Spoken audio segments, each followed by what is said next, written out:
ವೈದ್ಯ ನಾರಾಯಣ ಅವರು ಅಂತ ಹೇಳಿ ಕರೀತಾರೆ. ಆದರೆ ಇವತ್ತು ವೈದ್ಯರು ಕೂಡ ರಸ್ತೆಗಿಳಿಯುವಂಥ ಪರಿಸ್ಥಿತಿ ಕೂಡ ಇವತ್ತು ರಾಜ್ಯದಲ್ಲಿ ನಿರ್ಮಾಣ ಆಗಿದೆ. ಇದು ಒಳ್ಳೆಯ ಬೆಳವಣಿಗೆ ಅಲ್ಲ.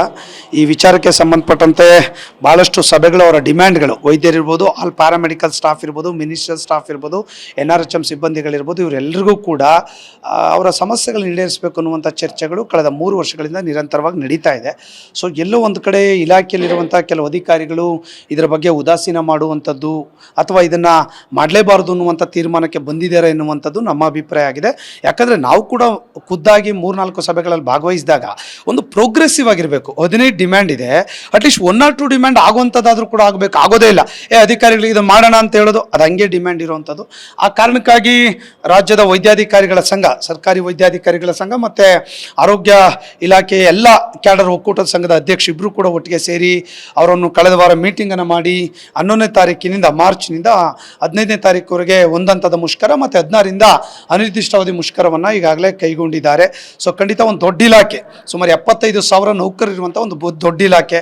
ಬಹುಶಃ ಅವರೆಲ್ಲ ಕೂಡ ಹಾಸ್ಪಿಟ್ಲ್ಗಳನ್ನು, ತಾಲೂಕು, ಜಿಲ್ಲೆ, ಸಮುದಾಯ ಆಸ್ಪತ್ರೆಗಳು, PHC ಸೆಂಟರ್ಗಳನ್ನ ಕ್ಲೋಸ್ ಮಾಡಿದ್ರೆ ಏನು ಪರಿಣಾಮ ಬೀರುತ್ತದೆ ಅನ್ನೋದನ್ನು ಕೂಡ ಇಲಾಖೆಯವರು ಇದ್ರ ಬಗ್ಗೆ ಯೋಚನೆಯನ್ನು ಮಾಡಬೇಕು. ನಮಗೆ ಕೂಡ ಅವರು ಯಾಕಂದರೆ ನಾವು ಕೂಡ ನಮ್ಮ ಸರ್ಕಾರಿ ನೌಕರ ಸಂಘದ ಒಂದು ಭಾಗ, ಅವರೆಲ್ಲರೂ ಕೂಡ ನಮ್ಮ ಸಂಘದ ಸದಸ್ಯರು ಮತ್ತು ಈ ಎರಡೂ ಸಂಘಗಳು ಕೂಡ ನಮ್ಮ ಜೊತೆಗೆ ಅಫಿಲಿಯೇಷನನ್ನು ಹೊಂದಿರುವಂಥದ್ದು ಮತ್ತು ನಮ್ಮೆಲ್ಲ ಹೋರಾಟಗಳಲ್ಲೂ ಕೂಡ ಅವರು ಕೂಡ ನಿರಂತರವಾಗಿ ನಮಗೆ ಕೈ ಜೋಡಿಸುವಂಥವ್ರು. ಆ ಕಾರಣಕ್ಕಾಗಿ ಅವರು ಕೂಡ ನಮಗೆ ಬೆಂಬಲವನ್ನು ಕೇಳಿದ್ದಾರೆ. ಖಂಡಿತ ಕರ್ನಾಟಕ ರಾಜ್ಯ ಸರ್ಕಾರಿ ನೌಕರ ಸಂಘ ಇವರೇನು ಜಿನೈನ್ ಆಗಿದೆ ಆ ಬೇಡಿಕೆಗೆ ನಾವು ಸಂಪೂರ್ಣವಾಗಿರುವಂಥ ಬೆಂಬಲವನ್ನು ಕೊಡ್ತಾ ಇದ್ದೇವೆ.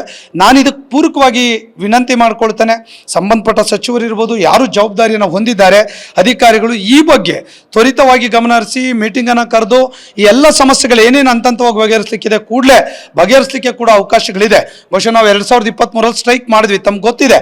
ವೇತನ ಆಯೋಗ IR ಕೊಡಬೇಕು, 17% IR ಆರ್ಡರ್ ತೆಗೆದುಕೊಂಡೇ ನಾವು ಸ್ಟ್ರೈಕನ್ನು ವಿಡ್ರಾ ಮಾಡಿದ್ದು. ಹಾಗಾಗಿ ಆ ಸಂದರ್ಭದಲ್ಲೂ ಕೂಡ ಆರೋಗ್ಯ ಇಲಾಖೆ ಕೂಡ ನಮ್ಮ ಜೊತೆ ಕೈ ಜೋಡಿಸಿತ್ತು. ಹಾಗಾಗಿ ನಾನು ಆರೋಗ್ಯ ಇಲಾಖೆಯ ಎಲ್ಲ ನೌಕರು ಕೂಡ ಏನು ಸಂಘಟನೆ ತೀರ್ಮಾನ ತೆಗೆದುಕೊಳ್ತದೆ ಅದಕ್ಕೆ ಬೆಂಬಲವನ್ನು ತಾವು ಕೊಡಬೇಕು ಅನ್ನುವಂಥ ವಿನಂತಿ ಮಾಡ್ಕೊಳ್ತೇನೆ. ಮತ್ತು ರಾಜ್ಯ ಸರ್ಕಾರಿ ನೌಕರ ಸಂಘ ಕೂಡ ಇದಕ್ಕೆ ಬೆಂಬಲವನ್ನು ಕೊಡ್ತದೆ. ಜೊತೆಗೆ ಅಧಿಕಾರಿಗಳು ಯಾರು ಸಂಬಂಧಪಟ್ಟವ್ರಿಗೆ ಮತ್ತೊಮ್ಮೆ ವಿನಂತಿ ಮಾಡ್ಕೊಳ್ತವೆ, ಈ ಸಮಸ್ಯೆಗಳನ್ನು ಹೋರಾಟಕ್ಕಿಳಿಸದೆ ಈಡೇರಿಸಬೇಕು ಅನ್ನುವಂಥದ್ದು ನಮ್ಮ ಆಗ್ರಹ ಆಗಿದೆ. ಅನಿವಾರ್ಯ ಆದರೆ ಇದೆಲ್ಲ ಒಂದು ಕಡೆ ವಿಕೋಪಕ್ಕೆ ಹೋದರೆ ಸಮಾಜಕ್ಕೆ ಕೆಟ್ಟ ಹೆಸರು, ನಾಗರಿಕರು, ಶ್ರೀಸಾಮಾನ್ಯ ನೋವು ಪಡುವಂಥದ್ದಾಗ್ತದೆ. ಅದಕ್ಕೆ ಯಾರ್ಯಾರು ಹೊಣೆಗಾರ ಆಗ್ತದೆ ಅನ್ನುವಂಥದ್ದು ದಾಖಲೆ ಸಮೇತ ಅವರು ಕೂಡ ಬಹಿರಂಗ ಪಡಿಸಬೇಕಾಗ್ತದೆ ಅಂತ ಹೇಳಲಿಕ್ಕೆ ಬಯಸ್ತೇನೆ. ಎಸೆನ್ಷಿಯಲ್ ಸರ್ವಿಸ್ ಅಲ್ಲೇ ತುಂಬಾ ಮುಖ್ಯವಾದದ್ದು ಜೀವದ ಪ್ರಶ್ನೆ. ಒಂದ್ ಕಡೆ ನೀವು ಸಂದಿಗ್ಧ ಸ್ಥಿತಿ, ವೈದ್ಯರಾದವರಿಗೆ ಒಂದು ಜೀವದ ಪ್ರಶ್ನೆ ಬಂದಂತ ಸಂದರ್ಭದಲ್ಲಿ ತುಂಬಾ ಸಂದಿಗ್ಧ ಪರಿಸ್ಥಿತಿ. ಯಾಕೆ ಸರ್ಕಾರ ಕೂಡ ಮನವರಿಕೆ ಮಾಡ್ಕೊಳ್ತಾ ಇಲ್ಲ? ಅಲ್ಲ, ಅದನ್ನ ಸರ್ಕಾರನ ನೀವೇ ಪ್ರಶ್ನೆ ಮಾಡಬೇಕು.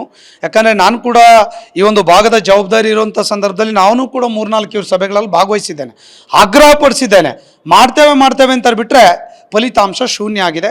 ಹಾಗಾಗಿ ಇದು ವಿಕೋಪಕ್ಕೆ ಹೋಗಬೇಕು ಅಂತ ಅವರು ಕೂಡ ನಿರೀಕ್ಷೆ ಮಾಡ್ತಾ ಇದ್ರು, ಅಧಿಕಾರಿಗಳು ಗೊತ್ತಿಲ್ಲ. ಸೊ ಹಾಗಾಗಿ ಅದು ವಿಕೋಪಕ್ಕೆ ಹೋಗ್ತಾ ಇದೆ. ಹಾಗಾಗಿ ವರ್ಗಾವಣೆಯಲ್ಲೂ ಕೂಡ ಅವೈಜ್ಞಾನಿಕವಾಗಿದೆ, ಹೇಳಂಗಿಲ್ಲ ನಾವು ನಿಮಗೆ. ಸೊ ಅದನ್ನು ಹೇಳಕ್ಕೆ ಹೋದರೆ ಸುಮಾರು ವಿಷಯ ಇದೆ. ಸೊ ಬಹುಶಃ ನೋಡೋಣ ಮುಂದಿನ ಸಂದರ್ಭಗಳಲ್ಲಿ ಯಾರ್ಯಾರು ಅಧಿಕಾರಿಗಳು ಇದನ್ನು ಜವಾಬ್ದಾರಿ ತೆಗೆದುಕೊಂಡು ಮಾಡಿಕೊಡ್ತೀವಿ ಅಂತಾರೆ ಅಲ್ಲಿ ಎಳೆಯಾಗಿ ವಿವರವಾಗಿ ಹೇಳಿ. ಸರ್ ವಿರುದ್ಧ ಏನು ಗೊತ್ತಾ ಸರ್, ಇದು ಇಲ್ಲಿ ಕಾನೂನನ್ನು ಮಾಡಿದ್ದೇ ಸರಿ ಅನ್ನೋದಲ್ಲ. ಯಾವುದೇ ಕಾನೂನುಗಳು ಮಾಡಬೇಕಾದಾಗ ಯೂಸರ್ ಫ್ರೆಂಡ್ಲಿ ಇರಬೇಕು, ಮತ್ತು ನೌಕರರ ಪೂರಕವಾಗಿರಬೇಕು, ಮತ್ತು ಸಮಾಜದ ಪೂರಕವಾಗಿರಬೇಕು, ಇಲಾಖೆಗೆ ಶಕ್ತಿ ತುಂಬುವಂಥ ಕೆಲಸ ಆಗಬೇಕು. ಎಲ್ಲ ಒಂದು ಕಡೆ ಬಲವಂತವಾಗಿ ಒತ್ತಡ ಹೇರುವಂಥ ಕೆಲಸ ಮಾಡಿದ್ರೆ ಅದು ಇಲಾಖೆಗೆ ಡ್ಯಾಮೇಜ್ ಆಗ್ತದೆ. ಬಹುಶಃ ಭಾಳ ಇಲಾಖೆ ನಿಮ್ಗೆ ಉದಾಹರಣೆ ಕೊಟ್ಟೆ, ಕಂದಾಯ ಇಲಾಖೆ ಇರ್ಬೋದು, ಇನ್ನೊಂದು ಯೂಸರ್ ಫ್ರೆಂಡ್ಲಿಯಾಗಿ ಮಾಡ್ತಾ ಇದ್ದಾರೆ, ವಿಶ್ವಾಸ ತೆಗೆದುಕೊಳ್ತಾರೆ, ಎಲ್ಲ ಕೆಲಸ ಮಾಡ್ತಾ ಇದ್ದಾರೆ. ಇಲ್ಲಿ ಆ ಥರದ್ದುಗಳು ಆಗ್ತಾ ಇಲ್ಲ. ಈ ಒಂದು ರೀತಿ ಸರ್ಕಾರಿ ಆರೋಗ್ಯ ಇಲಾಖೆ ನೌಕರು ಅಂದರೆ ಏನೋ ಬೇಕಾಬಿಟ್ಟಿದ್ದಾರೆ ಎನ್ನುವಂಥ ಒಂದು ಭಾವನೆ ಅವರಲ್ಲಿ ಬಂದ್ಬಿಟ್ಟಿದೆ. ನಾವಷ್ಟೇ ಶ್ರೇಷ್ಠ, ಇವರು ಕನಿಷ್ಠ ಅನ್ನುವಂಥದ್ದು ಇದೆ. ಅದು ಆಗಬಾರ್ದು. ಇಲ್ಲಿ ಡಿಸ್ಕ್ರಿಮಿನೇಷನ್ ಅನ್ನುವಂಥದ್ದು ಬರಬಾರ್ದು. ನಾವೆಲ್ಲ ಕೂಡ ಒಂದೇ, ಟೀಮ್ ವರ್ಕ್ ಅನ್ನುವಂಥದ್ದು ಬಂದರೆ ಸರಿ ಆಗ್ತದೆ. ಈಗ ನಮ್ಮ ಡಿಮ್ಯಾಂಡ್ಗಳನ್ನೇ ಒಂದು ಸಂಬಳ ಕೊಡಲಿಕ್ಕೆ 4 ತಿಂಗಳು ಮಾಡೋದಾದರೆ ಇನ್ನು ಬೇರೆ ವಿಷಯದ ಬಗ್ಗೆ ಮುಂದಕ್ಕೆ ಯಾಕೆ ಚರ್ಚೆ ಮಾಡ್ಲಿಕ್ಕೆ ಹೋಗಬೇಕು? 1973ರಲ್ಲಿ C&R ತಿದ್ದುಪಡಿ ಇವತ್ತಿನವರೆಗೆ ಮಾಡ್ಲಿಕ್ಕಾಗಿಲ್ಲ ರೀ. 50 ವರ್ಷ ಆಯಿತು. 4 ವರ್ಷಕ್ಕೊಮ್ಮೆ ಮಾಡಬೇಕು ಅಂತ ಸರ್ಕಾರಿ ಆದೇಶ ಇದೆ. 42 ಇಲಾಖೆಯಲ್ಲಿ ಆಗ್ತದೆ, ಇಲ್ಲಿ ಆಗಲ್ಲ ಅಂತ ಹೇಳಿದ್ರೆ ಏನು ಎಲ್ಲೋಗಿ ನಿಲ್ತಾ ಇದ್ದೇವೆ? ಇವೆಲ್ಲ ಕೂಡ ಖಾಲಿ ಹುದ್ದೆಗಳು ಇವತ್ತು ಎಷ್ಟು ಪರ್ಸೆಂಟೇಜ್ ಖಾಲಿ ಇದೆ? 30-32% ಖಾಲಿ ಹುದ್ದೆ ಇದೆ. ಎಷ್ಟು ಒತ್ತಡ ಬೀಳ್ತಾ ಇದೆ. ಹಳ್ಳಿಗಳಲ್ಲಿ ಜನ ಸುಮ್ಮನೆ ಬಿಡ್ತಾರಾ? ತಲೆಗೆ ಒಂದೊಂದು ಮಾತಾಡ್ತಾರೆ ರೀ. ಮೆಡಿಸನ್ ಇಲ್ಲ ಅಂದ್ರೂ ಮಾತಾಡ್ತಾರೆ, ಮ್ಯಾನ್ ಪವರ್ ಇಲ್ಲ ಅಂದ್ರೂ ಮಾತಾಡ್ತಾರೆ, ಸರ್ವಿಸ್ ಸಿಕ್ಕಿಲ್ಲ ಅಂದ್ರೂ ಮಾತನಾಡ್ತಾರೆ. ಇದೆಲ್ಲ ಕೂಡ ಏನು ಅಷ್ಟು ಸುಲಭದ ವಿಚಾರಗಳಲ್ಲ. ಹೀಗಾಗಿ ಇದೆಲ್ಲ ಕೂಡ ಈ ಹಂತಕ್ಕೆ ಹೋಗಬೇಕಂದ್ರೆ ಅವರು ಕೂಡ ಯೋಚನೆಗಳನ್ನು ಮಾಡಿದ್ದಾರೆ. ಸುಮಾರು ಆರೋಗ್ಯ ಇಲಾಖೆಯಲ್ಲಿ 22 ಕ್ಯಾಡರ್ಗಳಿದೆ, ಅವರೆಲ್ಲ ಕೂಡ ಕೂತ್ಕೊಂಡು ಒಂದು ಒಮ್ಮತ ತೀರ್ಮಾನಗಳನ್ನು ಮಾಡಿದ್ದಾರೆ. ಇವತ್ತು ನೋಡಿ ಸೀನಿಯಾರಿಟಿ ಲಿಸ್ಟ್ಗಳಿಲ್ಲ, ಎಲ್ಲ ಇಲಾಖೆಯಲ್ಲಿದೆ. ಪ್ರಮೋಷನ್ಗಳನ್ನು 5 ವರ್ಷ ಆಯ್ತು ರೀ, ಒಂದು ಪ್ರಮೋಷನ್ ಕೊಡಲಿಕ್ಕಾಗಿಲ್ಲ.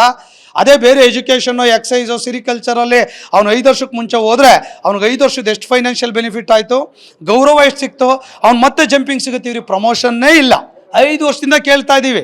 ಪ್ರತಿ ಸರ್ಕಾರ ಆದೇಶ ಮಾಡಿದೆ. ಮೊನ್ನೆ ಸರ್ಕಾರ ಚೀಫ್ ಸೆಕ್ರೆಟರಿ ಆರ್ಡರ್ ಮಾಡಿ ವರ್ಷಕ್ಕೆ 2 ಬಾರಿ ಪ್ರಮೋಷನ್ ಕೊಡಬೇಕು ಅಂತ. ಇವತ್ತಿಗೂ ಒಂದು ಪ್ರಮೋಷನ್ ಕೊಟ್ಟಿಲ್ಲ. ಅದನ್ನು ನೀವ್ಯಾರನ್ನ ಕೇಳಬೇಕು, ಅವ್ರನ್ನ ಕೇಳಿ. ಅವ್ರು ಡಿಬೇಟಿಗೆ ಕರೀರಿ, ನಾನು ಮಾತಾಡ್ತೀನಿ, ಅವ್ರು ಮಾತನಾಡ್ತಾರೆ. ಎವಿಡೆನ್ಸ್ ಇಟ್ಕೊಂಡು ಮಾತಾಡೋಣ. 10 ಸಭೆಗಳ ಎವಿಡೆನ್ಸ್ ಇದೆ, ಎಂಡಾಸ್ಮೆಂಟ್ ಇದೆ, ಕೆಲಸ ಆಗಿಲ್ಲ. ಹಾಗಾಗಿ ಅನಿವಾರ್ಯವಾಗಿ ಅವರು ಹೋರಾಟಕ್ಕೆ ಇಳಿದಿದ್ದಾರೆ. ಅದು ಜಿನೈನ್ ಆಗಿರೋಂಥ ಹೋರಾಟ. ನಾವು ಸುಮ್ಮನೆ ಯಾರ್ಯಾರೋ ಹೋರಾಟಕ್ಕೆ ಕರೀತಾರೆ ಬೆಂಬಲ ಕೊಡುವಂಥವ್ರಲ್ಲ. ಇದು ಅನಿವಾರ್ಯವಾಗಿ ಆಗದೇ ಇರೋದಕ್ಕೆ 10 ಸಭೆಗಳು ಮಿನಿಸ್ಟರ್ ಜೊತೆ ಆಗಿದೆ, ಪ್ರಿನ್ಸಿಪಲ್ ಸೆಕ್ರೆಟರಿ ಜೊತೆ ಆಗಿದೆ, ಕಮಿಷನರ್ಗಳ ಜೊತೆ ಆಗಿದೆ.